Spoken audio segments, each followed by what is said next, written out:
চলুন আজকে একটা সুন্দর ব্লগ শুরু করছি। দেখুন শালি আর জিজুতে ফটো ভিডিও ক্লিক করছে। তো দেখুন কি দেখাচ্ছে না দেখাচ্ছে অবশ্যই আপনার সাথে শেয়ার করছি। ভালো লাগলে একটা লাইক করে দেবেন।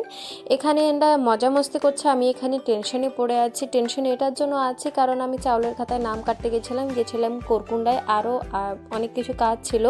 বুন্ডিরে ওখান থেকে মেডিকেলও দেখালাম কারণ এখানে বুন্ডির ঠান্ডা জল লেগে গেছিলো। আমাদের বাড়ি যেহেতু জল চেঞ্জ, আর ভাবেন অবশ্যই যে বুন্ডি বলি জ্যাঠু বলি, তো আমার বাপের বাড়ি আর ওর বাড়ি এত দূর কিসের জন্য? এটার জন্যই বন্ধুরা, কারণ আমার জেঠিমা যে চাকরি করে সে ওনার বাপের বাড়ি চাকরি করে, ট্রান্সফার নিয়ে আমাদের গ্রামে আসতে পারেনি, যার জন্য কি উনি ওখানেই আছে। তো সেই হিসাবে বোন জেঠু সব ওখানেই থাকে। তো চলুন এখানে দেখাচ্ছি সন্ধ্যার সময়। তারপরে আমরা ঘুরতে গেছিলাম, মাল্যবন্তের সময় ছিল। অবশ্যই বুঝতে পারছি ভিডিওটা বহুত লেটে চলে আসছে, কিন্তু কিচ্ছু করার নেই বন্ধুরা। যখনই ভিডিওটা ঠিকভাবে আমি করতে পারি, এডিট করতে পারি, তখনই আমি শেয়ার করি। অবশ্যই ভালো লাগলে একটা সুন্দর করে লাইক করে দেবেন। তো দেখুন কত সুন্দর ডেকোরেশন হয়েছিল। ফার্স্ট দিনই আমরা গিয়েছিলাম, 3 দিন গিয়েছিলাম। সেকেন্ড দিন তারপরের দিন বিকালবেলা দাদুর সাথে দেখা করতে গেছিলাম। মুনুর দাদু মানে আমার দাদু শ্বশুর।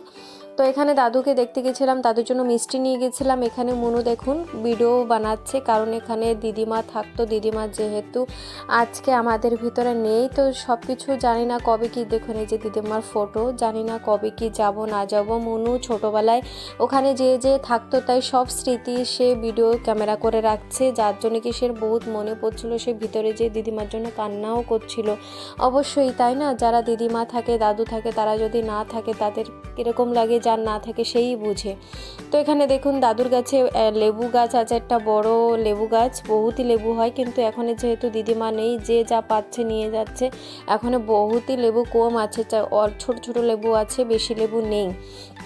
এই যে মামাদের ঘর, আর এই পাশে মামাদের ঘর বানাচ্ছে। দাদু দিদিমা আলাদা থাকতো, আর মামারা একটু দূরে ঘর। এই যে দাদুর ঘর, দাদু আর দিদিমা দুজনেই থাকতো। তো ওখান থেকে চলে আসছি। ওখান থেকে এসে মার্কেটে গেছি। মার্কেটে যে এখানে আমরা 3 জনে বসে গেছি দই গুপচুপ খাওয়ার জন্য। ইনি দই গুপচুপ বহুতই টেস্টি বানায়। ইনি না থাকলে আরেকজন যদি বসে তখন আমরা যাই না, ইনি থাকলেই আমরা যাই। তো এখান থেকে আমরা বসে গেছি। বুন্ডির দই গুপচুপ বেশি ভালো লাগে না, তাও বললাম খেয়ে দেখ, এখনও তো সেরকম টেস্ট করিসনি, খেয়ে দেখ মালকানগিরির দই গুপচুপ। তো বহুতই টেস্টি বানায়, যার জন্য কি আমরা এখানে 3 জনে বসে গেছি। 3 জনে বসে এখানে কথাও বলছিলাম, মজা মস্তিও করছিলাম। মনুর সাথে আমরা 2 বোন মিলে লাগছিলাম। ও বলছিল তোরা 2 জন মিশে আমার সাথে ঝগড়া করছিস।